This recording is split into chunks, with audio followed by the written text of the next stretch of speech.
পাহাড়ি ঢল আর ভারী বৃষ্টিতে আবারও বাড়তে শুরু করেছে সিলেট অঞ্চলের নদ নদীর পানি। এতে রাস্তাঘাট তলিয়ে যাওয়ার পাশাপাশি প্লাবিত হচ্ছে নতুন নতুন এলাকা। পানিবন্দী লাখ লাখ মানুষের দুর্বিষহ দুর্ভোগ। এই মুহূর্তে সিলেটের কাজীর বাজারে আছেন সহকর্মী ইকরামুল কবির, সরাসরি যাচ্ছি তার কাছে। আমি এই মুহূর্তে আছি কাজীর বাজার পশুর হাটে। এই পশুর হাটটি সিলেট বিভাগের সবচাইতে বড় পশুর হাট। এই কয়েকদিন ভারী বর্ষণ এবং ভারতের বিভিন্ন পাহাড় থেকে নেমে আসা পাহাড়ি ঢলের কারণে এই বাজার সহ অনেক জায়গায় তলিয়ে গেছে। আপনি দেখতে পাচ্ছেন এই পাশে, এই হাটটির পাশে একটি ছড়া বা খাল চলে গেছে, যেটি এখন সুরমা নদীর যেই উচ্চতা আছে, পানির উচ্চতা, সেই উচ্চতার বরাবরই প্রবাহমান, যার কারণে এখান থেকে পানি নামছে না।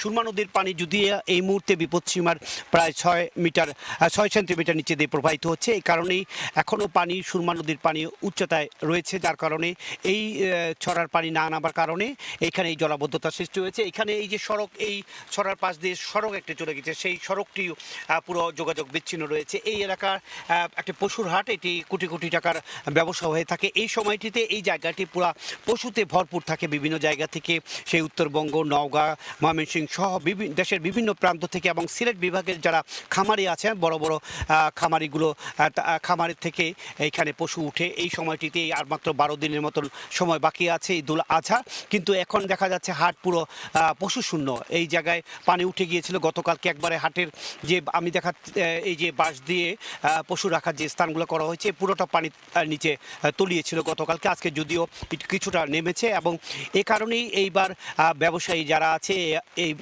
হাটের ইজারাদার সবাই একটু শঙ্কিত অবস্থায় আছে যে শেষ পর্যন্ত এসে কোথায় গিয়ে দাঁড়ায় এই অবস্থা। এবং যদি এখন আমরা এই মুহূর্তে বৃষ্টি হচ্ছে, কখন থেমে থেমে বৃষ্টি হচ্ছে, বারবার বৃষ্টি হচ্ছে। কিছু সময় আগে দুর্যোগ ব্যবস্থাপনা কমিটি সবাই জানানো হয়েছে যে আগামীকালকে যে কানাইঘাট এবং জকিগঞ্জে নির্বাচন রয়েছে, উপজেলা নির্বাচন, সেই দুটি উপজেলাও কিন্তু বন্যা কবলিত। সেই উপজেলার নির্বাচন অনুষ্ঠিত হবে, কালকে ভোট গণনা অনুষ্ঠিত হবে। সেই ক্ষেত্রে যে সমস্ত সমস্যাগুলো আছে, সমস্যা দূর করা হয়েছে প্রশাসনের পক্ষ থেকে। এবং আগামীকালকে যথারীতি জকিগঞ্জ এবং কানাইঘাট উপজেলা নির্বাচনের ভোট গণনা কালকে অনুষ্ঠিত হবে। মোটামুটি এই ছিল সিলেটে পাহাড়ি ঢল এবং বৃষ্টির কারণে যে বিভিন্ন জায়গায় বিভিন্ন সমস্যা দেখা দিচ্ছে, তার সবশেষ খবর।